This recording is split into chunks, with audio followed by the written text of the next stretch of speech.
All right, as we just learned, we know that having a primary indicator and a secondary that complement each other is always a good, strong move. But there's ways to make that even better, and that's what we're going to talk about in this lesson. So we're going to look through an example of that to kind of confirm or really show how that would work.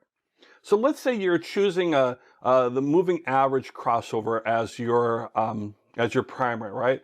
So that's a time you're going to need to choose within that. You're going to need to choose time frames because that's how crossover moving averages work.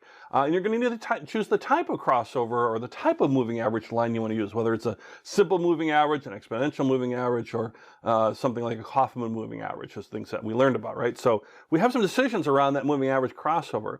Now, how you can think about, well, now the question is, well, what's a good secondary? And we know coming from a different family of indicators is a good first step. Could we make it even a little bit better? How can we make this even a little stronger? So think through the indicators a little bit. Go through, if you got one that you really like, walk through those lessons again and think about their strengths and weaknesses. So for example, you know that the moving average crossover is a lagging indicator. It's looking at previous prices. It's a lagging indicator.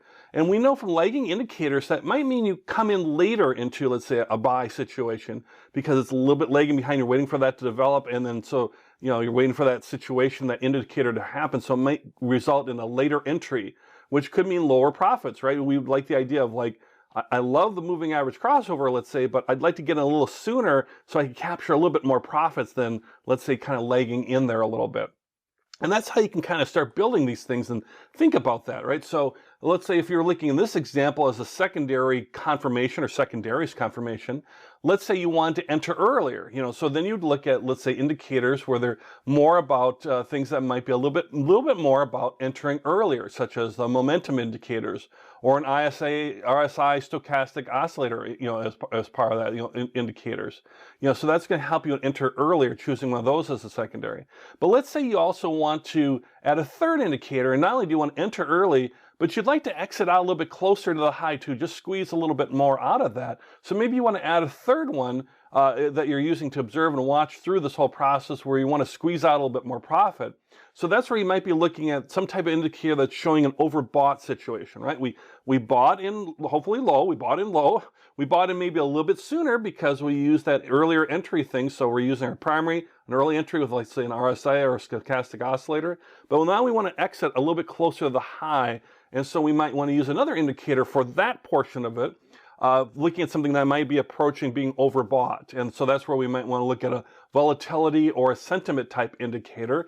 For example, Bollinger Bands, are we walking up the band, that kind of stuff. And when it's to come off the band, that might be an indicator that we've reached our peak and now we need to sell out of there. And a lot of these indicators do similar things, but you can see how we're pulling from different families to kind of build up a logical type of primary and secondary indicator around that. In addition, you can sound real smart at parties. You can say stuff like this. When I trade, I like to use an exponential moving average, but then I confirm it with both a stochastic oscillator and Bollinger Bands just to be sure. Okay, well, I don't know if you sound smart or boorish or boring, but you can say it. You can say, yeah, that's what I do. And in the end, that's what it's all kind of about, right? You can pull from the different indicators in the course, the various sections, what really speaks to you, and build your own combination. Practice with it with paper trading, back test it to see what it looks like on historical data, and really start to learn it and really apply it as far as doing that. Now, there are some classic ones you can use too, and just some different ways to look at, and we've got a lesson on that coming up next. So take a look at that to kind of help get you started a little bit too.